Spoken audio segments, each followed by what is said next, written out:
terambil dari kata-kata rojaba yurojjibu tarjib. Apa artinya tarjib? Tarjib artinya mengagungkan. Sudahkah kita mengagungkan Allah ketika persiapan kita masuk di bulan Ramadan? Ternyata hadirin yang dirahmati Allah Subhanahu wa taala, mengagungkan di bulan suci Ramadan, jangan jauh-jauh mikirnya kita sholatnya khusyuk, kita ibadahnya rajin. Jangan jauh-jauh dulu.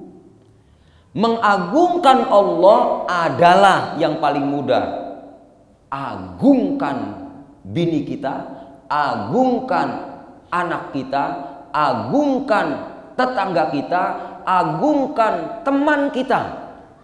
Ternyata sahabat Utsman mengatakan, wahai sahabatku semuanya, kita sudah masuk bulan Rajab. Bulan Rajab itu bulannya Allah yang asam. Apa bulannya Allah yang asam? Bulannya Allah yang tuli. Allah nggak suka di bulan ini ketika kita ini benci-bencian kepada orang. Allah nggak suka di bulan ini kita mencemooh orang. Allah nggak suka di bulan ini kita ada kaitan tidak baik kepada orang. Kadang-kadang kita kan mandangnya keluar terus. Kita lebih banyak memandang keluar. Kenapa kita nggak pandang diri kita lebih buruk dibandingkan orang lain? Yang lagi punya tujuan, malam Rajab itu semuanya malam Rajab itu doa mustajab. Ingat-ingat kalau doa jangan ngukur kita, ngukurnya Allah.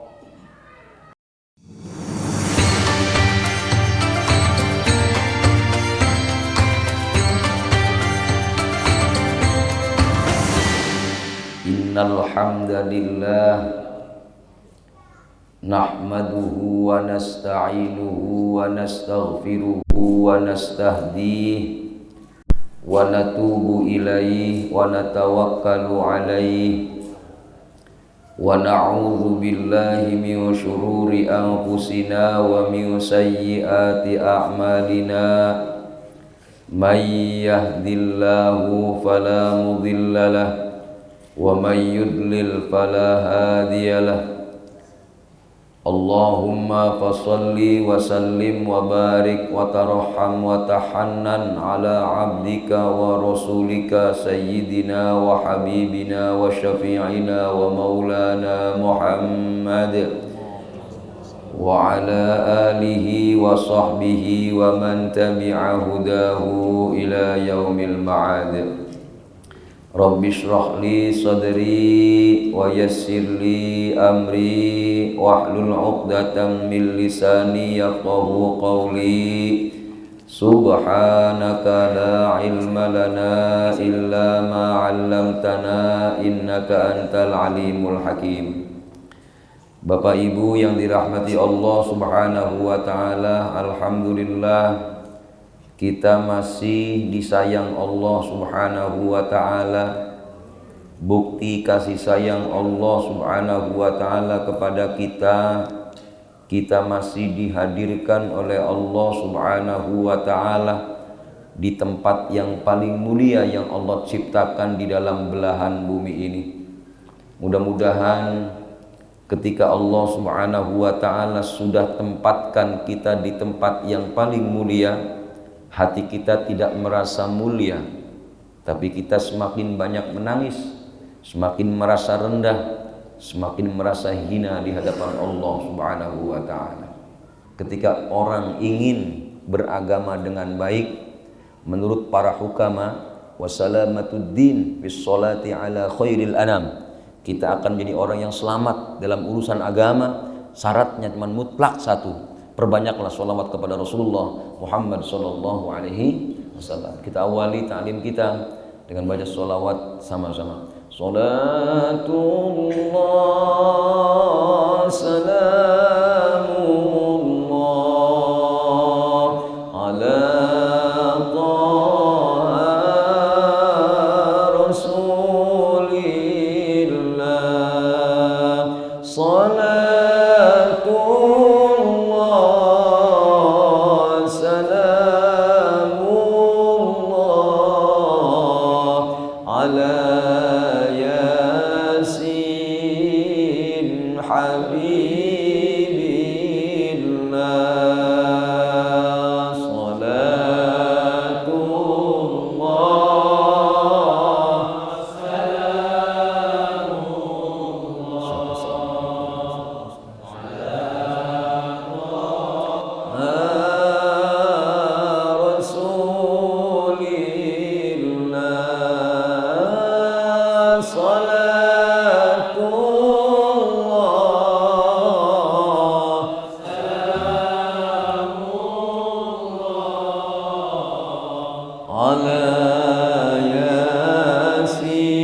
هم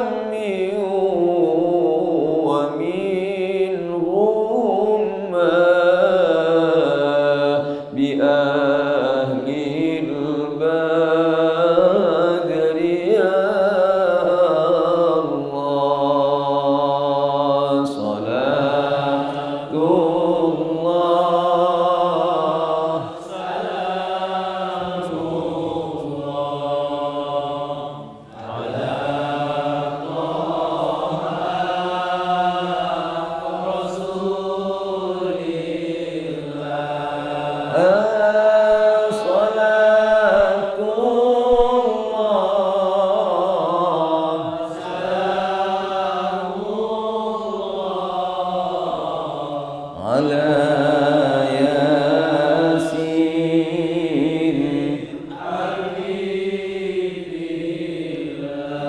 إلهي اغفر وأكرمنا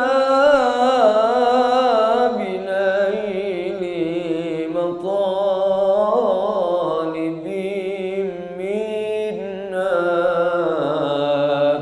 إلهي اغفر وأكرمنا بنيل مطالب منا ودافع مساءة عنا بأهل البدر يا الله صلاة الله صلاة والسلام عليك يا سيدي يا رسول الله والسلام عليك يا سيدي يا رسول الله صلاة والسلام عليك يا سيدي يا رسول الله صلاة الله سلام الله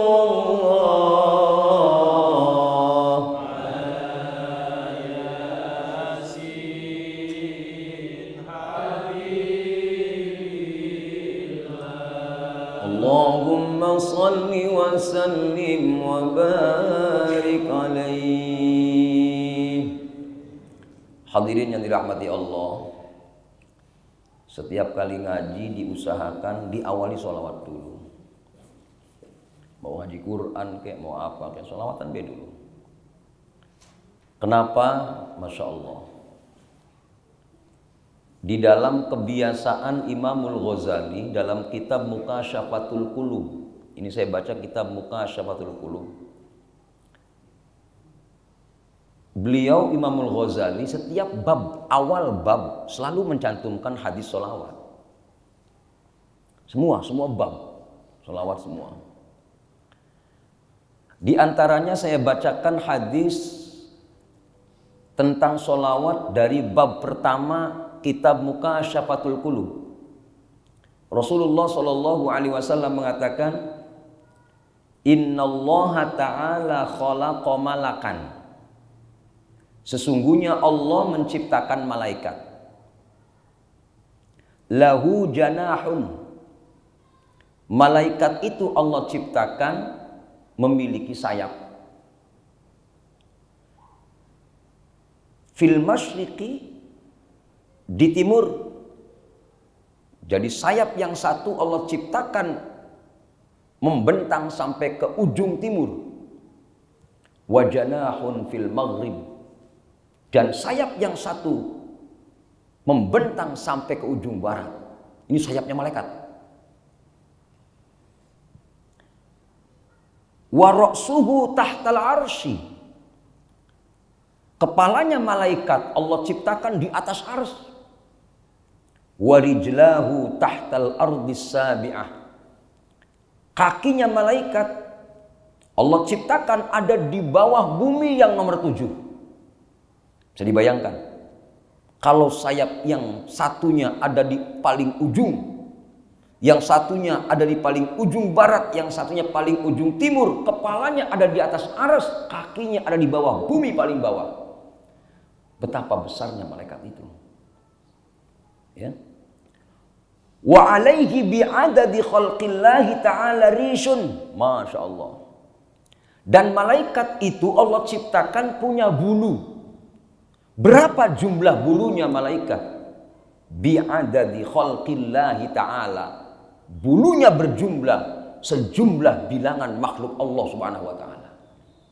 Luar biasa, seberapa banyaknya itu. Ya. Fa idza shalla alayya rajulun aw imra'atun min ummati, maka apabila ada seorang laki-laki atau perempuan bersolawat kepadaku dari umatku, apabila dari umatku baik itu laki-laki atau perempuan bersolawat kepadaku, kata Rasul, amarallahu ta'ala ayyan ghamisa fi bahrin min nuri tahtil arsy. Subhanallah. Ketika satu orang bersolawat satu kali, maka Allah perintahkan malaikat itu untuk tenggelam di lautan. Masya Allah. Lautan apa? Lautan nuri tahtil arsy, lautan cahaya di bawah arsy. Gitu. Fayan ghamisu fihi, kemudian dia tenggelam tuh ketika Allah perintahkan malaikat untuk tenggelam, tenggelamlah malaikat itu di lautan cahaya di bawah arsy. Tsumma yakhruju, kemudian setelah dia tenggelam, dia keluar. Wayanfadhu janahuhu, kemudian dia kepakkan sayapnya. Fayakturu min kulli risha qitrah, dari ketika sayap itu dikepakkan ketika dia habis keluar dari tenggelam dari lautan tadi, masing-masing bulu akan jatuh satu tetes. Masing-masing bulu. Dari satu tetes bulu tadi, fayakhluqullahu ta'ala min kulli qitrah, dari masing-masing satu tetes Allah ciptakan satu malaikat yastaghfiru lahu ila yaumil qiyamah, yang akan memohonkan ampunan untuk orang yang bersolawat sampai hari kiamat. Hadirin yang dirahmati Allah Subhanahu wa taala. Kita sekarang sudah masuk di bulan Rajab. Sebulan setengah ke depan kita sudah masuk bulan suci Ramadan. Pertanyaannya, sudah berbenah apa kita masuk di Rajab ini? Sederhana aja pertanyaannya. Adakah perubahan dalam diri kita ketika saat ini kita sudah masuk di bulan Rajab? Gitu. Kenapa masalahnya? Kita lihat Rajab ditinjau dua arti saja, jangan banyak-banyak. Nanti kalau banyak pinter ngalahin saya, berat ini. Udah dua aja, jangan banyak-banyak. Santi daglog mah jangan pinter-pinter, udah daglog baik. Dua aja kita lihat yang makna gampang. Rajab terambil dari kata-kata rajaba yurajjibu tarjib. Apa artinya tarjib? Tarjib artinya mengagungkan. Maksudnya ketika masuk di bulan Rajab selalu tafakkur bagaimana kita mengagungkan Allah Subhanahu wa taala. Gitu. Sekarang saya bertanya, Bapak sudah ngagungin Allah belum? Ibu sudah ngagungin Allah belum? Sudahkah kita mengagungkan Allah ketika persiapan kita masuk di bulan Ramadan? Kalau kita sekarang sudah masuk di sudah pertengahan di bulan Rajab. Subhanallah. Ternyata hadirin yang dirahmati Allah Subhanahu wa taala, mengagungkan di bulan suci Ramadan, jangan jauh-jauh mikirnya kita sholatnya khusyuk, kita ibadahnya rajin. Jangan jauh-jauh dulu. Mengagungkan Allah adalah yang paling mudah. Agungkan bini kita, agungkan anak kita, agungkan tetangga kita, agungkan teman kita. Ustadz, bagaimana kalau teman kita salah? Subhanallah. Ini pertanyaan. Dianya bae begono. Cara mengagungkan Allah Subhanahu wa taala ketika kita berteman, ikuti Rasulullah Muhammad sallallahu alaihi wasallam. Kan kadang-kadang begini. Orang wadonya begono, kita begini lagi. Orang wadonya lain lagi, laki kita mancing mulu, kita ngajak be ke mall. Kalau begini caranya tidak akan muncul sebuah keintiman. Kalau begini caranya kita akan muncul saling salah menyalahkan, tidak pernah nyaman dalam kehidupan kita. Tapi ikutilah panduan Rasulullah Shallallahu Alaihi Wasallam. Hadirin yang dirahmati Allah, saya ambil satu saja. Dalam surah Al-Maidah ayat 1, Allah Subhanahu wa taala berfirman, "Ya ayyuhalladzina amanu aufu bil uqud." Wahai orang yang beriman, tepatilah janjimu. Uqud, janji. Akdun nikah, janji nikah tuh. Ya, janji nikah kita dengan istri kita dengan siapa? Dengan Allah, bukan dengan istri. Janji kita aktif di masjid kepada Allah loh, bukan kepada DKM. Bukan kepada teman-teman, bukan kepada Allah. Subhanallah, ini luar biasa. Makanya kemudian bagaimana Nabi mengikat janji? Apakah selalu mendapatkan enak? Apakah selalu mendapatkan keuntungan? Apakah selalu mendapatkan yang manis? Gitu kan? Ternyata Rasulullah kita ambil contoh dalam perjanjian Hudaybiyah. Bapak Ibu tahu perjanjian Hudaybiyah? Perjanjian Hudaybiyah terjadi tahun 6 Hijriah. Ya. Ketika Nabi membawa rombongan 114.000 dari Madinah menuju Mekah. Tinggal berapa kilo nyampe di Mekah, dihadang di Hudaybiyah. Sehingga terjadi diplomasi.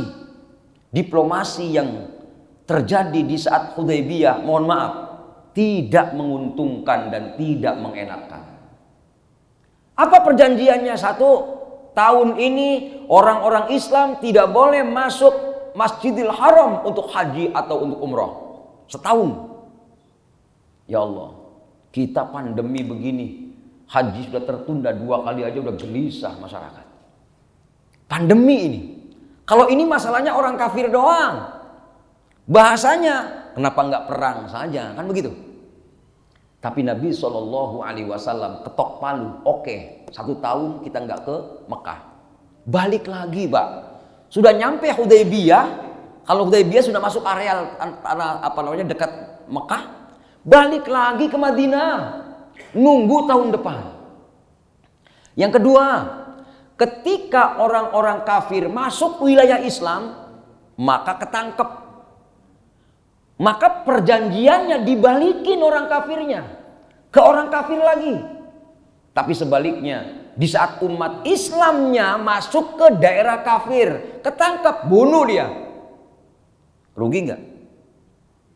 Rugi besar, nggak berangkat ke Mekah, ya kan? Memihak ini perjanjian.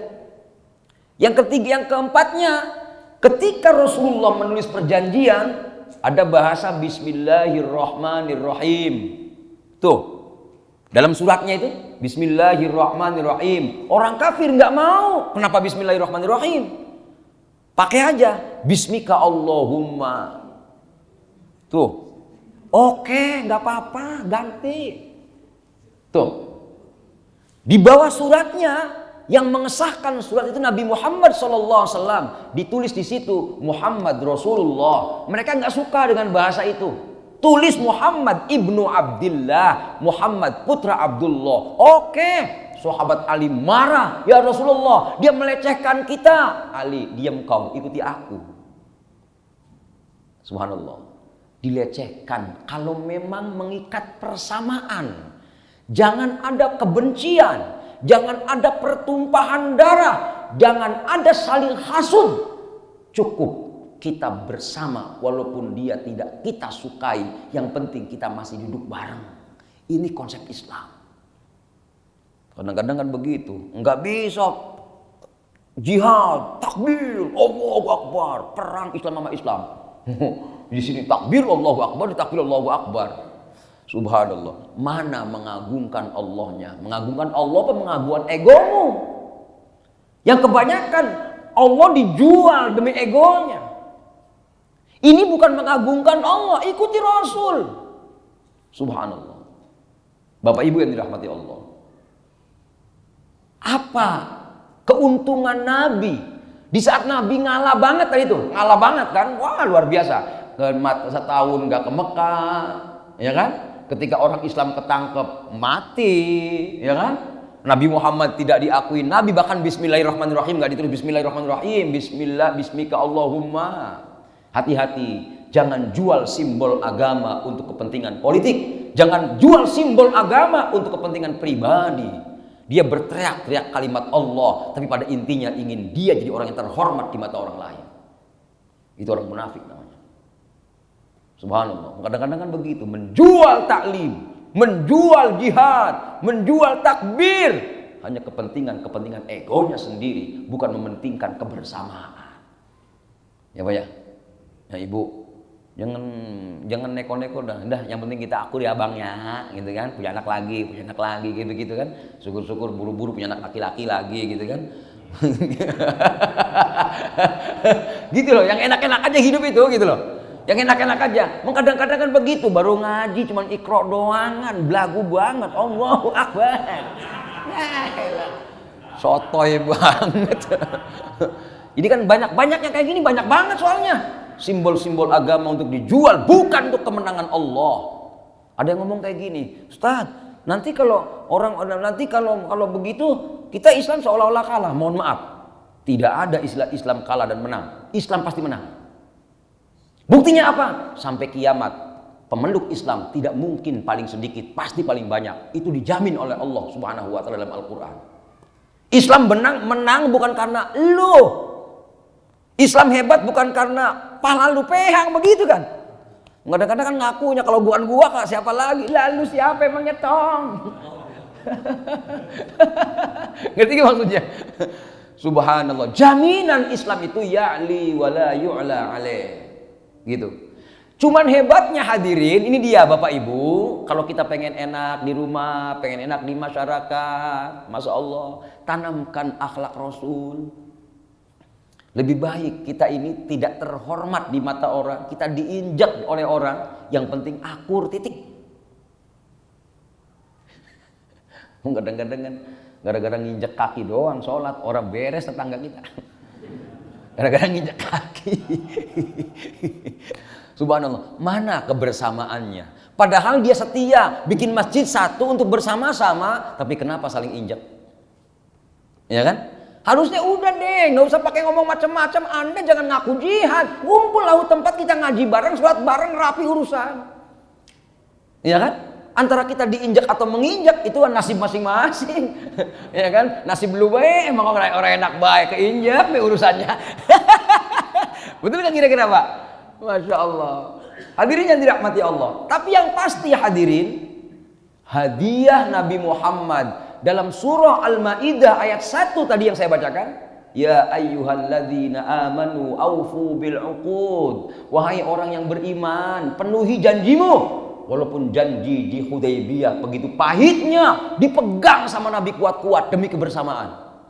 Apa yang terjadi? Pada tahun 10 Hijriah, Islam menang di Mekah. Tuh.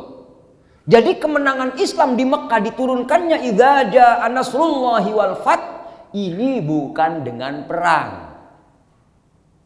Ya Pak ya? Enggak perang. Tiba-tiba orang kafir ketakutan luar biasa. Tuh hebatnya nih. Ketika orang mengagungkan Allah, maka orang-orang akan mengagungkan dirinya. Ketika orang mencintai Allah, orang sekitar akan mencintai dirinya. Persis yang disampaikan Abah tadi pagi. Kadang-kadang kan bini kita gedeg sama kitanya nyalain bini, orang beres, entenya orang iman sama Allah, beresin dulu sama Allahnya. Tetangga orang beres, ngomong bae dia mabuk gono, elunya.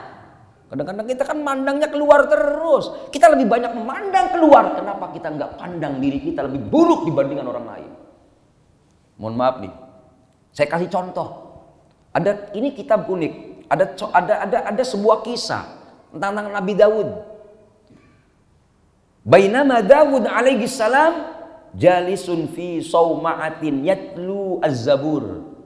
Ketika Nabi Daud lagi ada di sebuah pertapaan lagi tafakur sebuah tempat.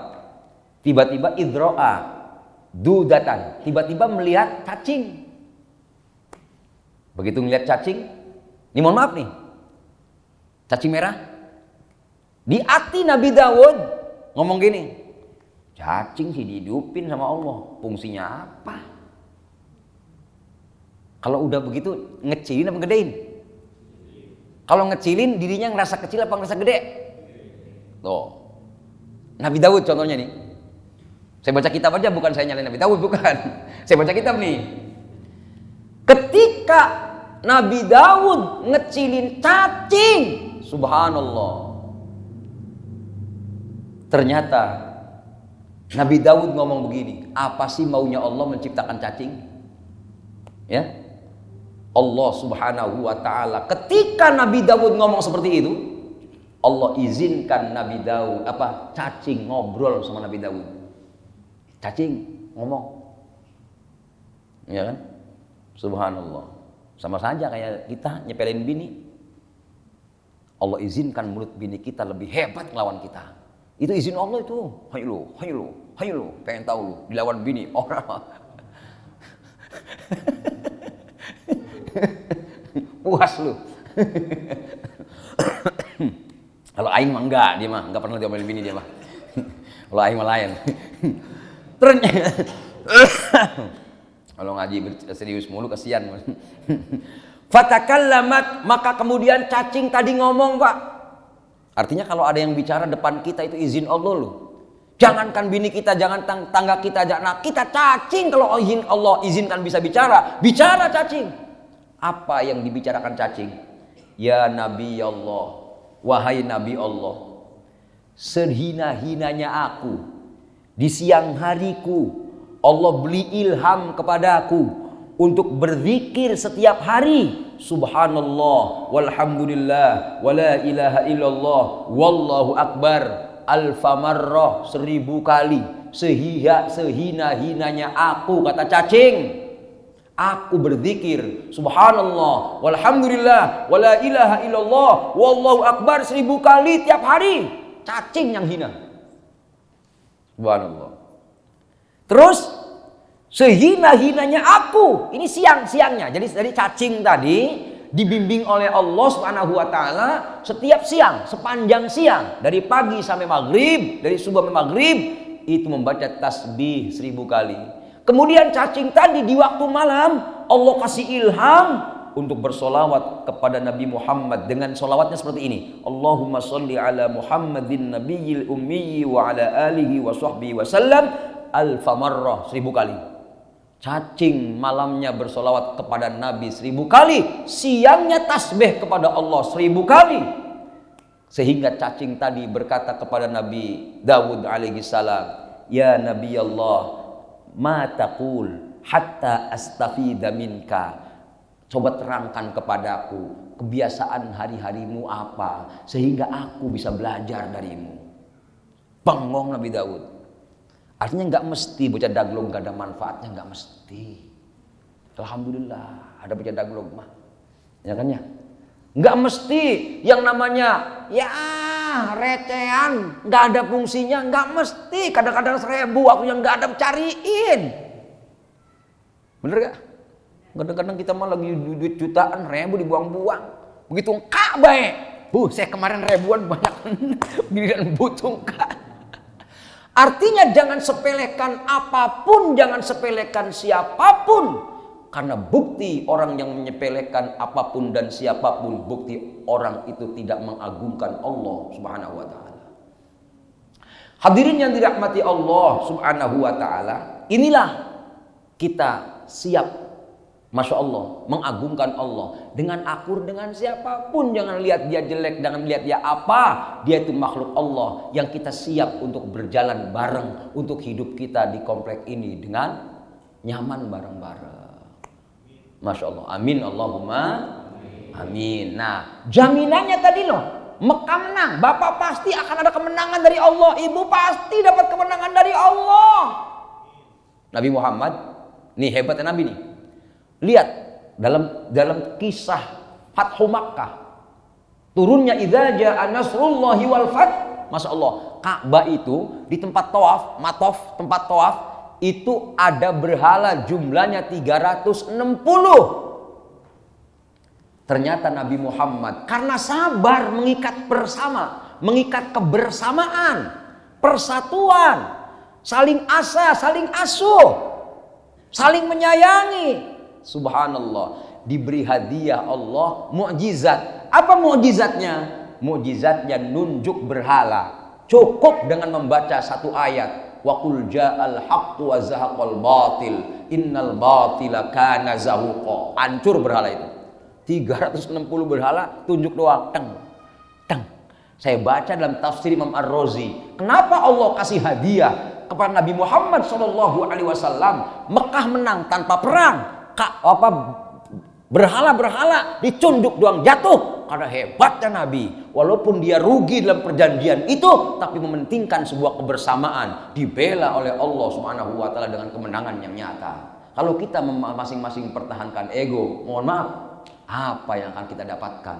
Ancur-ancuran kampung kita, ancur-ancuran komplek kita, ancur-ancuran masjid kita. Bukti apa? Ini bukti nyata kita tidak mampu mengagungkan Allah Subhanahu wa Ta'ala. Makanya kalau ada orang ngomongnya Allahu Akbar, benci-bencian, bohong, gitu aja gampang. Paham Pak? Paham ya? Yang tidak gelap paham kan? Nggak, maksudnya baru baca bismillah kadang-kadang suka sotoy banget. Saya buka ayatnya, tafsirnya semua dia pengen tahu. Saya kupas sejarahnya sekalian gitu. Baik, selanjutnya adalah yang unik nih. Hati-hati nih. Artinya yang namanya mengagungkan Allah, kebersamaan. Tuh. Kemudian yang kedua, sahabat Utsman radhiyallahu an. Begitu masuk di Jumat pertama bulan Rajab, khutbah. Uniknya khutbahnya ini, ingat-ingat semua Bapak Ibu nih, ini khutbahnya sahabat Utsman masuk bulan Rajab. Saya cuma bicara satu yang diucapkan sahabat Utsman, jangan banyak-banyak. Nanti kalau banyak pinteran dia yang lawan gua. Satu beda, gitu kan. Ternyata sahabat Utsman mengatakan, wahai sahabatku semuanya, kita sudah masuk bulan Rajab. Bulan Rajab itu bulannya Allah yang asom. Apa bulannya Allah yang asom? Bulannya Allah yang tuli. Allah nggak suka di bulan ini ketika kita ini benci-bencian kepada orang. Allah nggak suka di bulan ini kita mencemooh orang. Allah nggak suka di bulan ini kita ada kaitan tidak baik kepada orang. Kata sahabat Utsman, ketika masuk di bulan Rajab, satu doang Nabi. Ntar yang lainnya, ntar sambil ngopi dah. Ya kan ya. Satu, lunasi hutangmu. Sahabat Utsman masuk di bulan Rajab. Pesan pertamanya, jika kau punya hutang, lunasi hutang.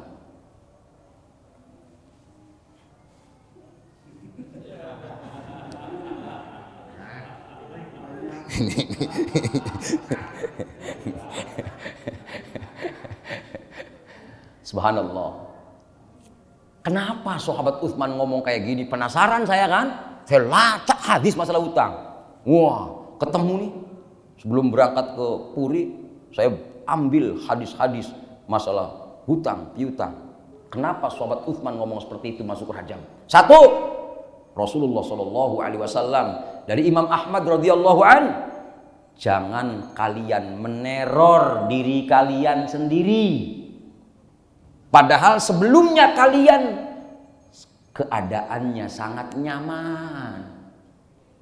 Sahabat bertanya, ya Rasul, apa yang dimaksud meneror itu ya Rasul? Apa kata Rasul?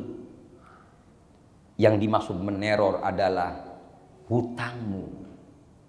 Orang yang mempunyai hutang sama saja dengan orang yang meneror dirinya sendiri. Gitu. Nah, jangan banyakin hutang. Jangan banyakin hutang. Jangan banyakin bini boleh. Amin. Kayak berani banget. Ini yang pertama. Artinya kalau kita sudah berani melangkahkan kaki kita untuk menghutang, berarti kita akan menjadi orang yang tidak nyaman seumur hidup kita. Yang kedua, nih, ada orang yang punya hutang tapi nggak ada upaya untuk membayar. Mohon maaf nih, kalau membayar hutang itu walaupun 100 perak, dicicil 50 perak, 25 perak, ayo berjalan, ada progres Pak. Ketika dia tidak ada progres untuk membayar, Dalam hadis Nabi Muhammad yang saya baca dalam kitab Safinatun Najah, syarahnya Safinatun Najah, Kasyifatus Sajah, Syekh Nawawi meriwayatkan orang itu setiap tarikan nafasnya dosa semua. Suat Utsman ngomong berarti nggak sembarangan. Subhanallah. Awas hati-hati tuh kalau punya utang, buru-buru punya progres, walaupun seperak 2 perak bayar terus. Allah tidak bermaksud kejam kepada kita dengan cara apa? Memaksakan kemampuan kita. Tapi yang masalah adalah kitanya orang mau berproses. Gitu. Kenapa masalahnya? Yang ngeri nih. Hadis Imam Ibnu Majah radhiyallahu an, hadis nomor 2414. Barang siapa yang mati, mohon maaf kita nggak tahu umur kita sampai di mana. Barang siapa yang mati dalam keadaan masih punya hutang, maka kelak di hari kiamat tidak ada dinar, tidak ada dirham untuk melunasinya, namun melunasinya dengan kebaikan dan keburukan. Orang yang kita hutangi banyak keburukannya, maka kebaikan kita akan dicomot untuk dia. Sedangkan di sana sudah tidak bisa beramal lagi. Kebaikan kita habis, oper keburukan dia untuk kita. Subhanallah, kalau seandainya hutang tidak dibayar sampai kita mati. Dalam hadis Nabi yang lain dari Imam Tirmidzi nomor hadis 1079, roh seorang mukmin yang sudah meninggal terkatung-katung karena hutangnya sampai hutangnya dilunasi. Nggak tahu kemana-mana tuh. Jangan-jangan jadi gondoruo. Terkatung-katung ruhnya, ya Allah. Luar biasa nih. Nah, siapa saja, hadis yang lain nih. Hadis Imam Baihaqi radhiyallahu an, siapa saja yang berhutang dan tidak bersungguh-sungguh untuk melunasinya. Tadi tuh prosesnya, progresnya, ya, maka ia akan bertemu Allah sebagai seorang pencuri. Nanti di yaumul qiyamah dihisab di hadapan Allah, dihitung pencuri, maling. Ya Allah, luar biasa.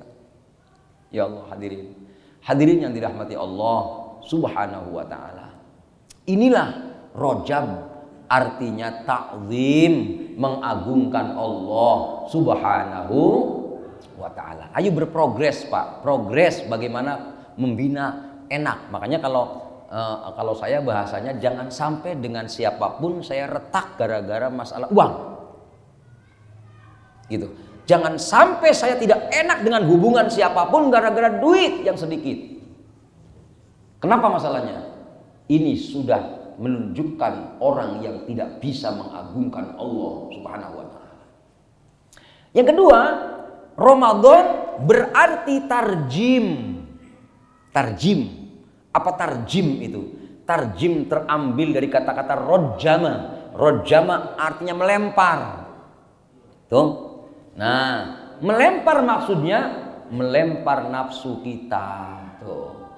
Melempar malesnya kita. Subhanallah.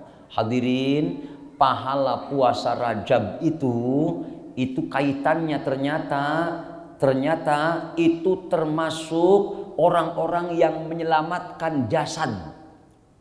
Kenapa Rajab ada puasa? Ternyata yang dinamakan puasa, atau kalau nggak bisa, Pak,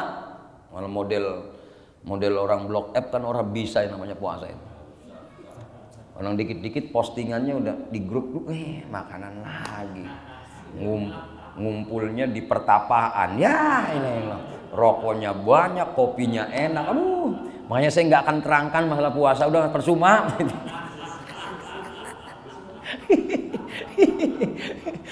Ya habis. Subhanallah. Tapi yang penting masuk di bulan Rajab ini coba belajar sedikit kan makan. Gitu aja dah. Yang tadinya 2 piring ya tambahin dikurangin dah sepiring setengah gitu. Gitu kan ya. Yang tadinya sepiringnya setengah atau seperempatnya lah dikurangi dikit aja.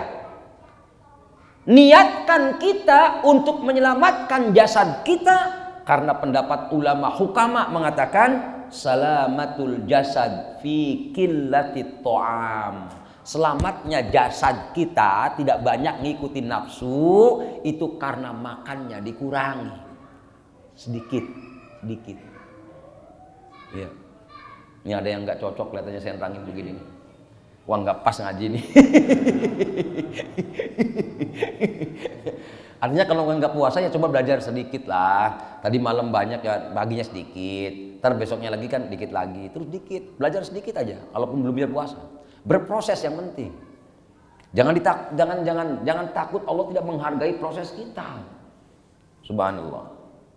Yang keduanya adalah hadirin, coba mulai nanti malam jangan sampai ketinggalan walaupun 2 rakaat sholat malam lah. Nah ini yang ibu-ibu, bapak-bapak yang lagi punya tujuan malam Rajab itu semuanya malam Rajab itu doa mustajab. Ingat-ingat kalau doa jangan ngukur kita, ngukurnya Allah. Paham maksudnya Pak? Enggak maksudnya. Contoh kayak gini. Saya waktu mau berangkat haji itu pengen punya mobil. Kalau saya bayar haji nggak beli mobil. Kalau saya beli mobil nggak bayar haji. Saya balik kemudian, ini otak saya, otak Allah lain. Ya Allah, otak engkau beda dengan otakku. Kau berangkatkan aku haji dan kau berikan aku mobil, kau bisa pasti ya Allah. Ternyata dua-duanya dapat. Jangan ngukurnya kita dong. Kalau doa ngukurnya Allah. Kita minta sama Allah, minta sama kita. Kadang-kadang kita minta sama Allah kan ngecilin Allah. Emang orang bisa mengurusin semua. Gitu. Yang penting laksanakan 2 rakaat saja. Minta sama Allah. Ingat malam Rajab itu mustajab. Manfaatkan ini untuk minta kepada Allah. Gitu. Subhanallah. Walaupun 2 rakaat, mohon maaf, nilainya sama dengan kita puasa siang. Itu mah siangnya menggegar sebaik. Emang malam ngumpul ngopi doang, pulang-pulang molor. Ngakunya santri lagi ya. Kacau balau. Aduh, masya Allah. 2 rakaat be orang jalan pisan, la ilaha illallah, keterlaluan banget. Udah begitu ke Abah Mufasir ngakunya santrinya Kiai Faiz lagi gitu. Ngenes. Ngenes ya. Allahu Akbar. Belajarlah walaupun 2 rakaat berapa menit sih paling gitu tuh. Mintalah. Yang punya hutang minta sama Allah, ya Allah hutangi apa lunasi hutang-hutang saya ya Allah. Gitu. Itu mau punya hutang rumah-rumahnya nyaman banget, orangnya belum nagih ini. Ya elah. Subhanallah. Ngapa masalahnya hadirin? Mohon maaf nih Pak. Mohon maaf nih, hati-hati nih. Dalam hadis Nabi Muhammad sallallahu alaihi wasallam. Ini ngeri nih. Apabila ada suapan haram. Satu suap jangan satu piring. Satu suap masuk mulut kita. Des. Kemudian mati. Mohon maaf. Wa in mata ala tilkal halah fama'wahu jahannam, kata Nabi. Ketika kita mati dalam kondisi satu suap ada yang haram, maka tempatnya di neraka jahanam. Itu makanya hati-hati itu. Hati-hati masalah hubungan kemanusiaan. Kalau memang minjemnya balikinlah. Kalau memang kita minta, ngomonglah minta. Gitu. Ya, kalau orang ngasih, ya keterlaluan banget.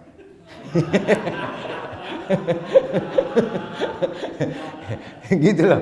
Artinya kita per-peran demi meninggalkan yang haram tadi gitu maksudnya loh. Daripada kita ujung-ujungnya, iya orang ngomong lagi, rokok gua habis bujuk. Udah minta ngapa sih? Gitu. Daripada satu batang itu kemudian haram dan kita mati saat itu, subhanallah. Fama'wahu jahannam, tempatnya neraka jahanam. Subhanallah. Nah, hadirin yang dirahmati Allah, artinya malam ini kesimpulan kita cuma 2 saja. Satu, yuk kita belajar mengagungkan Allah dari perkara-perkara kecil lah. Hubungan kebersamaan dengan kita. Tadi ngambil contoh dari perjanjian Hudaybiyah. Kemudian yang keduanya, ayo belajar meninggalkan maksiat kepada Allah dengan cara ya barangkali nggak bisa puasa ya sedikit makan dulu lah gitu kan ya. Ya lumayan lah 2 rakaat malam juga, paksakan walaupun 2 rakaat.